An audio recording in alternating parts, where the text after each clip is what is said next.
শুরু হয়েছে শুরু হয়েছে সরি, আন্তরিকভাবে দুঃখিত আপনাদের কাছে। নেট বারবার সমস্যা করার জন্য লাইভ শুনেন, আমি আন্তরিকভাবে দুঃখিত। আসলে লাইভ হচ্ছে আমাদের এখানে নেট প্রচুর পরিমাণ খারাপ, যার কারণে নেটের অনেক সমস্যা হইতাছে। তো আপনারা কষ্ট করে হলো লাইভটা একটু শেয়ার করেন আর একটু বুঝে শুনে দেখেন। আমি ছিলাম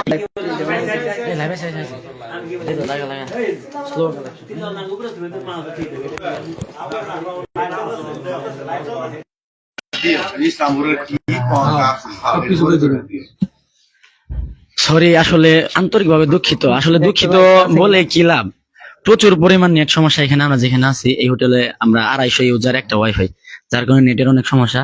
আপনারা কষ্ট করে লাইভটা দেখেন। আমি ছিলাম হচ্ছে আপনার চেয়ারম্যান নাসির বাবুল স্যার, ওনার একটু পরিচয় দেই বল শুনেন কষ্ট করে। তিনি আওয়ামী লীগ ক্ষমতাধীন অবস্থায় ইসলামপুর উপজেলার দীর্ঘদিন চেয়ারম্যান ছিলেন। উনি অনেক ভালো ব্যক্তি, ওনাকে চিনি আমরা। তো ওনাদের ওসিলাই আমরা রাশিয়াতে আসছি। পরবর্তীতে এতগুলা সমস্যা হওয়ার পরে আমরা যে এতগুলা সমস্যার সম্মুখীন হই, তখন আমরা আমাদের প্রত্যেক এজেন্টদের ফোন করি যে আসলে আমাদের আপনি কই ফেলাইলেন, এই একটা অবস্থা, আপনারা কেন আমাদের এইভাবে লোভ দেখিয়ে লোভনীয় ভাবে আমাদের রাশিয়া পাঠাইলেন, আমাদের বললেন একটা হলো একটা। পরে আমাদের এজেন্টরা হচ্ছে তাদের কাছে যায়, তাদের কাছে গিয়ে ভিডিও কনফারেন্সিং এ কথা বলে। তখন চেয়ারম্যান স্যার আমাদের বলেন, তিনি আমাদের সান্ত্বনা দিবেন কোথায়? তিনি একজন চেয়ারম্যান, তিনি আমাদের সান্ত্বনা কোথায় দিবেন? তিনি বলেন যে তোমরা, মানে এক প্রকার হুমকি বললেই চলে। চেয়ারম্যান স্যার আমাদের হুমকি দেয়। তিনি বলেন যে তোমরা গেছো রাশিয়া, এক হয়তো কোম্পানির কাছে 5 লাখ টাকা জরিমানা দিয়ে বাংলাদেশে চলে আসো, আরেক হয়তো তোমরা কাজে যাও, ওই কষ্ট হলেও কাজ করতে হবে, জীবন চলুক, জায়গার মরুক থাকুক, কিন্তু তোমাদের কাজ করতে হবে। অবশেষে নেক্সট স্টেপ এমন একটা কথা বলে যা আমরা শুনে আমার ভাইয়েরা, তারপরে এই যে কিছু পোলাপান অনেক রাগান্বিত অবস্থায় ওনাকে কটূক্তিমূলক কথা বলছে। এমন কথা বলে, সেটা হচ্ছে তিনি বলেন যে তোমরা যদি এগুলা কিছু না করো, টাকা দিয়ে বাংলাদেশে চলে না আসো, জরিমানা না দেও, অথবা ডিউটি না করো, এই কাজের কষ্ট মেনে নিয়ে কাজ না করো, তাহলে তোমাদের রাশিয়াতে জেল খাটানো হবে। বাংলাদেশবাসীর কাছে আমি বিচার চাই। বলেন কি একটা পাপ করছিলাম? ওরা আমাদের কথা দিয়ে, মানে কথার কোনো মিল রাখলো না, একে তো। দ্বিতীয়ত আসছি, ওরা আমাদের আরো হুমকি দেয় যে টাকা দিবা, নয়তোবা তোমাদের বাংলাদেশে আসতে হবে, ফেরত আসতে হবে, নয়তোবা জেল খাটাবে। এটা আমাদের সাথে এমন কেন? আমাদের সাথে এটা কেমন? আমি বাংলাদেশ প্রবাসী ফেডারেশনের কাছে বিচার জানাই, বাংলাদেশ প্রবাসী ফেডারেশনের কাছে বিচার জানাই। এবং কি কোনো সাংবাদিক ভাই যদি আমাদের লাইভটা দেখে থাকেন বা শেয়ার করেন দেখে থাকেন, কিংবা কোনো সাংবাদিকের কোনো রিলেটিভ, কোনো সাংবাদিকের কোনো ভালো বন্ধু বা পরিচিত কোনো ব্যক্তি যদি আমাদের লাইভটা দেখে থাকেন, প্লিজ দয়া করে সাংবাদিকের সাথে যোগাযোগ করুন। এবং কি তাদের ট্রেনিং সেন্টার আস্তানা মেঘডুবি, তাদের সাথে গিয়ে কথা বলেন। আসলে তারা যে তাদের বিদেশ পাঠাইছেন, তারা যে বিপদের মধ্যে আছে, ওদেরকে উদ্ধার করা বাদ দিয়ে ওদের কেন হুমকি দেন? কেন আরো হুমকি দেন? ওদেরকে কেন তাদের কোম্পানির আন্ডারে বিক্রি করে দিচ্ছেন? তাদের কাছ থেকে 8 লক্ষ করে টাকা নিছেন, কিন্তু তাদের সঠিক কাজ দেন না কেন? আমি বিচার চাই বাংলাদেশ প্রবাসী ফেডারেশনের কাছে। আমার এতগুলা হত দরিদ্র ফ্যামিলি, আমরা কোনো পাপ করি নাই। আপনারা ইসলামপুরের সবাই সতর্ক হন। জামালপুর, ইসলামপুর, বাংলাদেশ অন্যান্য অঞ্চলে 64 জেলার মানুষ সতর্ক হন। এদের ওসিলায় বা এদের মাধ্যমে যদি কোনো ব্যক্তি রাশিয়াতে আসেন, তাহলে ফেঁসে যাবেন। সবচেয়ে বড় দুঃখ আমি একটা জানাই, আজকে হয়তো বা দেখতেছেন লাইভটা করতেছি আমার ভাইগণ নিয়ে, আজকের লাইভের পরে আগামীকাল আমাদের নাও দেখতে পারেন। আমরা রিস্ক নিয়ে লাইভে আসতে বাধ্য হয়েছি। আমার কথা হচ্ছে, আমরা মরে গেছি, কিন্তু বাকি বাংলাদেশে যারা আছেন তারা যেন মরে না যায়, তারা যেন এদের মাধ্যমে আইসা তারা যেন তাদের জীবনটা নষ্ট করতে না হয়, ফিউচারটা যেন নষ্ট না করতে হয়। আজকে দেখতেছেন, যদি ভাবেন আমরা কোনো অনলাইন কিংবা মেসেঞ্জারে কারোর সাথে যোগাযোগ করতে পারতেছি না, কিংবা অনলাইনে কোনো স্ট্যাটাস দিতে পারতেছি না, কিংবা আপনাদের সাথে কোনো রকম যোগাযোগ বিচ্ছিন্ন হয়ে গেছে একদম, তাহলে ভেবে নিবেন আমরা কোনো বিপদের মধ্যে পড়ে গেছি, কিংবা ভেবে নিবেন আমরা রাশিয়া জেলের মধ্যে আছি, অথবা ভেবে নিবেন এরা আমাদের কোনো একটা জিম্মাদার অবস্থায় রেখে দিছে। এই লাইভটা আপনারা রেকর্ড করে রাখেন, সাংবাদিক থাকলে সাংবাদিকরা দেখেন, রাশিয়া ফেডারেশনের কোনো ব্যক্তি বা বর্গজন যদি দেখে থাকেন তাহলে অবশ্যই দেখবেন। আপনাদের সবাইকে আমি অ্যালার্ট করে রাখছি যেন পরবর্তীতে কেউ এখানে এসে এভাবে মানে এদের খপ্পরে পড়তে না হয়। আশা করি বুঝতে পারছেন। আপনারা আমাদের জন্য সবাই দোয়া করবেন, আমরা যেন এই মানে বিপদ থেকে উদ্ধার হই। করে দেখবো এবং কি যেন পরবর্তীতে ভালো কিছু হয়, আপনারা আমাদের জন্য দোয়া করবেন। আর কালকের দিন আমরা কি করব না করব আসলে বুঝতে পারতেছি না। কালকে আমাদের পুলিশে গ্রেপ্তারও করতে পারে কিংবা আমাদের অন্য কোথাও জিম্মি করে রাখতে পারে। যখনই বুঝবেন আমাদের সাথে আপনাদের যোগাযোগ নাই, তখনই বুঝবেন আমরা বিপদে আছি। আশা করি বুঝতে পারছেন। বাংলাদেশ দূতাবাসের কাছে একটা আপত্তি, যদি আপনারা লাইভটা দেখে থাকেন তাহলে এর একটা ব্যবস্থা, আইনগত ব্যবস্থা আমরা সবাই চাই। আমরা সবাই আইনগত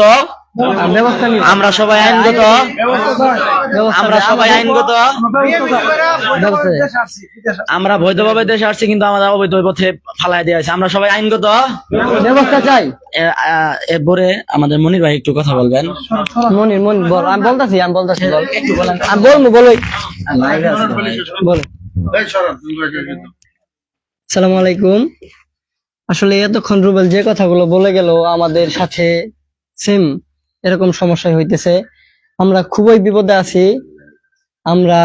বিপদে আছি। যারা যারা দেখতেছেন, আমাদের এলাকাবাসী, আত্মীয় স্বজন, ভাই বোন, ফেসবুক ফ্রেন্ড, দূরের জামালপুরবাসী, ঢাকাবাসী যারা দেখতেছেন, সবাই আমাদের জন্য দোয়া করবেন।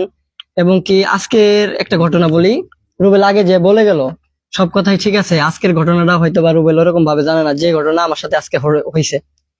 মানে তিনজন আমাদের কোম্পানির লোক আসছিল। আসার পরে একটা ফর্ম নিয়ে আসছে। ফর্মের মধ্যে বলতেছে যে মানে ওইখানে আমাদের কিছু চুক্তিপত্র আছে, যেগুলো আমি দেখছি, পড়ছি। চুক্তিপত্রের মধ্যে এমন লেখা আছে যে 3.5 লক্ষ টাকা কোম্পানি আমাদের ব্যয় করে ফেলাইছে। 3.5 লক্ষ টাকা। আর হ্যাঁ, পাইলটকেই তো দিছে। আর পাইলটকে দিয়েছে। আর আমাদের যে বাংলাদেশে চলে যেতে হবে, তার জন্য যা খরচপাতি আছে সব আমাদের নিজের বহন করতে হবে। আর বাংলাদেশ থেকে তো 8 লক্ষ টাকা তাদের মাধ্যমে, তাদের দিয়েই আমরা রাশিয়াতে এসেছি। এখানেও আমাদের তারা বিক্রি করে দিয়েছে। কোম্পানিতে আমাদের যে খাবার ব্যবস্থা ছিল, আমাদের অসুখ, যে যত সমস্যা ছিল, সব সমস্যা সুবিধা মানে টাকা যা পাইতাম সব তারা নিয়ে নিছে। আমাদের 1 বছরের জন্য আমাদের তাদের কাছে বিক্রি করে দিয়েছে, কোম্পানির কাছে। তো আমরা কোম্পানিতে এরকম কোনো সুবিধা পাবো না। আর কোম্পানিতে এরকম কিছু চুক্তি আমাদের করেছে যে কোম্পানির মানে যদি কোনো ক্ষয়ক্ষতি হয়, মানে কোম্পানি আমাদের দ্বারায় যদি কোম্পানিতে কোনো ক্ষয়ক্ষতি হয়, সমস্ত ভর্তুকি যার মাধ্যমে হবে তার সমস্ত ভর্তুকি কোম্পানিতে যত বড় ক্ষতি হোক না কেন, যার মাধ্যমে হবে তাদের দিতে হবে। যেমন একটা মাল হাত থেকে যদি পড়ে গিয়ে ভেঙে যায়, তার জন্য 5,000 টাকা, 5,000 রুবল জরিমানা, যেটা বাংলাদেশে আসে প্রায় 7,500 টাকা থেকে 8,000 টাকা। হ্যাঁ, অথচ কত মাল নষ্ট হয়, এটা এরকম কোনো সমস্যা হয় না, কিন্তু আমাদের সাথে এরকম হচ্ছে। আর আরেকটা বিষয় হলো যে আমাদের কোম্পানির ভিতরে যে গাড়ি চলে, ফকলিফট, যাকে বলে ফকলিফট, সেই গাড়িটার মধ্যে মানে আমাদের বলে দিয়েছে যে ওই গাড়ির মাধ্যমে যদি আমাদের অ্যাক্সিডেন্ট হয়, পা ভেঙে যায়, আমরা মারা যাই, সমস্ত দায়ভার আমাদের, এটা কোম্পানি বহন করবে না, আমাদের নিজস্ব ভাবে এটা বহন করতে হবে। ঠিক, এটাও আমাদের ফর্মে সই করছে। হ্যাঁ, এটাও আমাদের ফর্মে সই হয়েছে। আর আজকে যে ঘটনাটা, আজকে আমরা বলেছিলাম যে আমরা কোম্পানিতে যাব না, কারণ যে কাজের কথা বলেছিল আমাদের সে কাজ আমরা পাইনি। আমাদের বলেছিল অ্যালুমিনিয়ামের ফিটিং, মানে অ্যালুমিনিয়াম এসির যে লাইট আছে, ওই এসি মানে ফিটিং, হ্যাঁ স্টিকার ফিটিং করা, মানে এসি মালটা যে ফিটিং করার, সেটা আমাদের ছিল। ভিডিওটা আছে, ভিডিওটা একটু দেখাই। দাঁড়ান, আপনারা একটু থাকেন, ভিডিওটা দেখাচ্ছি। আমাদের কোন কাজের কথা বলছিল? ভিডিওটা দেখান, আপনারা একটু ওয়েট করেন, ভিডিওটা দেখাচ্ছি। আমাদের কাজের কথা বলছিল একটা, কিন্তু দিস আর একটা সব জানার মধ্যে ভিডিওটা দেখেন, মানে কোনটা, যে ভিডিওটা, এইটা না, ওই রুবেল ওই পোলার ভিডিওটা কই, আমাদের মোবাইলে যে ভিডিওটা দিছিল না, এটা দেখেন, এই যে স্ক্রুপ, এগুলা না, এইটা না, এটা না, রাজু ভাইয়ের মোবাইলে। রাজু, আপনি আমি যে বছরে দেখালাম ভিডিওটা কার মোবাইল?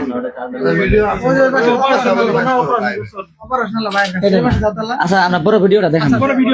আচ্ছা আমরা পরে ভিডিওটা পাঠামুনি, পরে ভিডিও দেখামু আমার আইডি থেকে, পরে শেয়ার করে দিব ভিডিওটা। আর আমাদের যে কাজের কথা বলেছিল সে কাজ তো দেই নাই, আমরা তার জন্য বলেছি যে আমরা আর কোম্পানিতে মানে আর কাজ করব না, কারণ আমাদের কাজের কথা বলেছিল একটা, হয়ে গেছে অন্যটা, আমরা কাজ কেন করব। তার জন্য আমরা কেউ আজকে কোম্পানিতে যাইনি। তার জন্য বস আসছিল সকালে, আসার পরে বসদের আমরা বলে গেছি যে বস আমরা যাদের মাধ্যমে আসছি, শাহিনুজ্জামান শাহিন কাকা আর পাইলট কাকা, আপনারা তাদের জানান।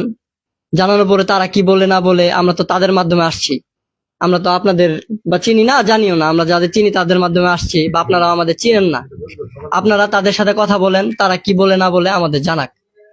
তারপরে কিছুক্ষণ বলতে 3 ঘন্টা পরে আমাদের মানে বস, 3জন বস আবার আসছে।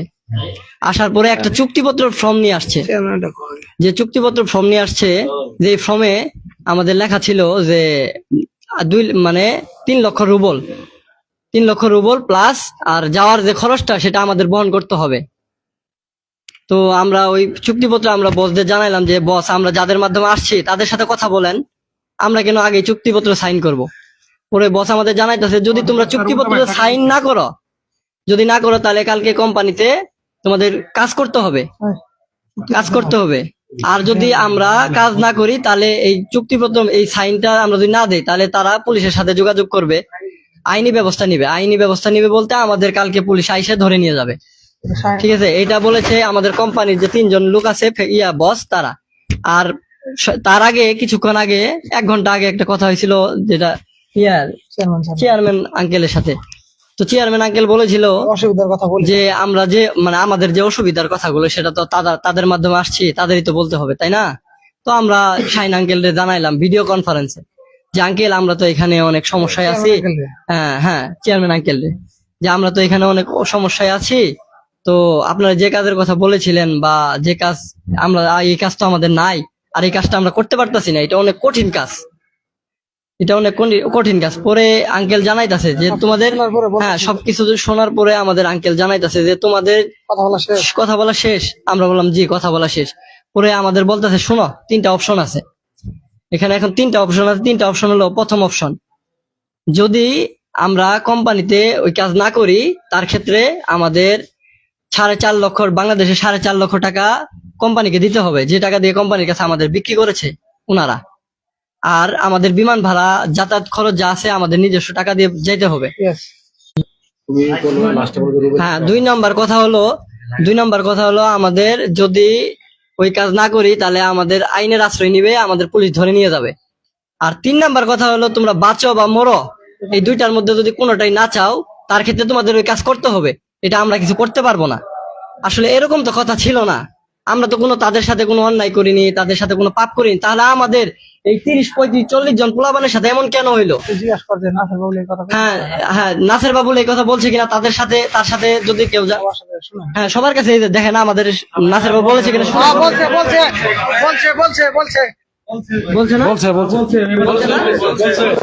আমাদের এই কথা ভিডিও কনফারেন্সে জানাইছে। তার ক্ষেত্রে আমাদের কিছু পোলাপান হয়তোবা কিছু কথা তাদের সাথে রাগারাগি হয়েছে। তারপর এখন শুনেন, আমরা কালকে যদি দেখেন, কারণ আমরা ওই কোম্পানিতে কাজ করতে পারবো না, আমাদের জীবনের রিস্ক, ওই কোম্পানিতে আগুন থেকে মাল আসে, ওই মাল আমাদের বসতে হয়, নানান সমস্যা আছে। একটা সমস্যা যেমন একটু জায়গায় ছিদ্র থাকলে ওটা আমি ধরতে পারলাম। হ্যাঁ, আর আরেকটা কথা বলি যেটা গুরুত্বপূর্ণ কথা, অ্যালুমিনিয়াম ফ্যাক্টরিতে আপনি একটু সার্চ দিয়ে দেখেন যে অ্যালুমিনিয়াম ফ্যাক্টরিতে কাজ করলে কি কি সমস্যা একটা মানুষের হতে পারে, মানব দেহের কি কি সমস্যা হতে পারে, আপনারা এটা সার্চ দিয়ে দেখেন। আমরা যে আমাদের কোম্পানি চেঞ্জ করে দিবেন, আপনাদের কাছে আমাদের দুইটা আবদার। একটা হলো আমাদের কোম্পানি চেঞ্জ করে দিবেন, কাজ পরিবর্তন করে দিবেন, না হইলে আমাদের সমস্ত সময় যে টাকা দিয়ে আসছি টাকা পয়সা সঠিকভাবে সবাই বুঝাই দিয়ে আমাদের বাংলাদেশে নিয়ে যাবেন। আপনাদের কাছে 2টা অনুরোধ রইলো, এটা আবদার না, এটা অনুরোধ আপনাদের কাছে, কারণ আপনাদের কাছে আমরা কোনো পাপ করিনি, আপনাদের মাধ্যমে টাকা দিয়ে আমরা আসছি এখানে। আমরা হয়রানি প্রতারণার শিকার কেন হবো আপনাদের জন্য? আপনাদের তো বিশ্বাস করে এসেছিলাম, তাই না? কারণ আপনারা অনেক সুনামধন্য ব্যক্তি, আপনাদের বিশ্বাস করে আমরা এসেছিলাম। আপনাদের বিশ্বাস করে এসে যদি আমরা বিপদে পড়ি তাহলে লাভ কি? আমরা আপনাদের উপর বিশ্বাস রাখলেন। এখন শুনুন, লাস্ট আমাদের কথাটা বলি। হয় আমাদের কোম্পানি, আমাদের দুইটা অপশন, আবারও বলি আমাদের দুইটা অপশন, হয় আমাদের কোম্পানি চেঞ্জ করে দিবে, আর না হয় আমাদের যা টাকা পয়সা খরচ করে আমরা এসেছি, আপনারা নিয়েছেন যত টাকা, সমস্ত টাকা সুসম্মানে আমাদের দিয়ে এই রাশিয়া থেকে আমাদের বাংলাদেশে নিয়ে যাবেন। একমত আছে, আপনারা সবাই কি একমত? একমত আছে, একমত আছে। আচ্ছা, আরেকটা লাস্ট কথা বলি, কারণ আমরা এটা অনেক রিস্ক নিয়ে লাইফে এসেছি। যদি দেখেন আমরা কালকে কোনো কারণে অনলাইনে নাই, তাহলে মনে করবেন আমরা জেলে আছি, কারণ বছরে এসে আমাদের হুমকি দিয়ে গেছে যে আমাদের জেলে ধরে নিয়ে যাবে। আপনারা আপনারা যদি কোনোভাবেই দেখেন যে আমরা লাইনে নাই, আপনারা ধরে নিবেন আমরা জেলে আছি। বাংলাদেশ দূতাবাসের কাছে আমাদের সবার পক্ষ থেকে অনুরোধ, আপনারা আমাদের সহযোগিতা করবেন। কোন সাংবাদিক ভাই যদি আমাদের এই লাইভটা পেয়ে থাকেন, আমাদের সহযোগিতা করবেন, ঠিক আছে? আর কিছু কথা বলার জন্য আমি আমার বন্ধু মনিরকে অনুরোধ করছি। বলো। ধন্যবাদ। আসলে সকল কথাই সত্যি, আমরা সবাই একমত আছি। আসলে আমরা এখানে কাজ করতে আসি, বাড়ি যাওয়ার জন্য তো আর আসি নাই। কাজ করতে আসি, বাড়ি যাওয়ার জন্য আসি নাই। তো বিষয়টা হলো, আসলে আমরা কাজই করতেছি, আমরা তো বাড়ি যাওয়ার চাই না, কেউ বাড়ি যাওয়ার চাই, আমরা কেউ বাড়িতে যেতে চাই না। আমরা বাড়ি যাইতে চাই না। আমাদের দয়া করে ফ্যাক্টরিটা চেঞ্জ করে দেন, কোম্পানিটা চেঞ্জ করে দেন, আমরা কাজ করবো। আমরা কাজ করতে রাজি না, ইনশাআল্লাহ, ইনশাআল্লাহ, রাজি। আমরা কাজ করবো, আমরা বাংলাদেশে যাবো না। আর যদি না পারেন, সেক্ষেত্রে দয়া করে আমাদের যত টাকা পয়সা খরচ হয়েছে দয়া করে নিয়ে যান আমাদের। তাহলে আপনারা ভালো থাকবেন, আমরা ভালো থাকবো ইনশাল্লাহ। এই আশা আপনাদের কাছে ব্যক্ত করে, এবং কি দেশবাসীর কাছে জানাই যেন আমাদের পাশে থাকেন, এবং কি এরকম সমস্যা যাতে আমাদের আর না হয়, বা যারা আসে তাদের জীবনে যেন এরকম না হয়, সমস্যা না হয়। আমাদের দুইটা আশাই ওনাদের কাছে আবদার রইলো, যাতে আমরা এই দুইটা আশা পাইলে তো আমাদের কোনো সমস্যা নাই, যে কোনো একটা, তাই না? হয় আমাদের কোম্পানি চেঞ্জ, না হলে টাকা পয়সা দিয়ে বাড়িতে নিয়ে বাড়িতে নিয়ে যাবে। ধন্যবাদ। বলো বলো বলো বলো বলো বলো বলো সমস্যা। আমি সবার উদ্দেশ্যে আবার একটু কথা বলতে চাই। বলো 2 মিনিট। আচ্ছা, আমি কি একা, কিংবা শরণ ভাই একা, নাকি মনির ভাই একা এই আমরা বিপদে মরছি বলছি? স্বাধীন একা? সবাই সবাই আমাদের আপনারা 15 জন সবাই আছেন না? 15 জন একই না, শুধু 15 জন না। এই বসো 1 মিনিট, 1 মিনিট। ক্যামেরা ধর, এদিকে ক্যামেরা ধর। শুধু 15 জন, শুধু মনির ভাই, নূর ভাই, আমরা এর সুস্থ বিচার চাই কিনা? আমরা অবশ্যই সুস্থ বিচার চাই, কালাম বাইরে দাও। সুস্থ বিচার চাই, অবশ্যই চাই। আমরা সুস্থ বিচার চাই। ইয়াসিন বাইরে দাও, ইয়াসিন ভাই। রাশিয়া, এই বাংলাদেশ দূতাবাসে আমরা সুস্থ বিচার চাই, আমরা সুস্থ বিচার চাই, আমরা সুস্থ বিচার চাই। পরিশেষে আপনাদের কাছে একটাই দাবি, আপনারা যদি কোনো ব্যক্তিবর্গ এই লাইভটা দেখে থাকেন, আপনার কাছে অনুরোধ করো জোরে, আপনারা আমাদের কিভাবে রক্ষা করবেন, আপনাদের কাছে দায়িত্ব, বাংলাদেশ দূতাবাসের কাছে দায়িত্ব দিলাম। আমরা যদি কোনোভাবে আপনাদের হেল্পফুলে রক্ষা পেতে পারি, আমরা আপনাদের সারা জীবন আপনাদের কৃতজ্ঞতা থাকবো। সবাইকে এই বলে আমার লাইভ শেষ করছি। সবাইকে ধন্যবাদ। আসসালামু আলাইকুম। ফিনিশ।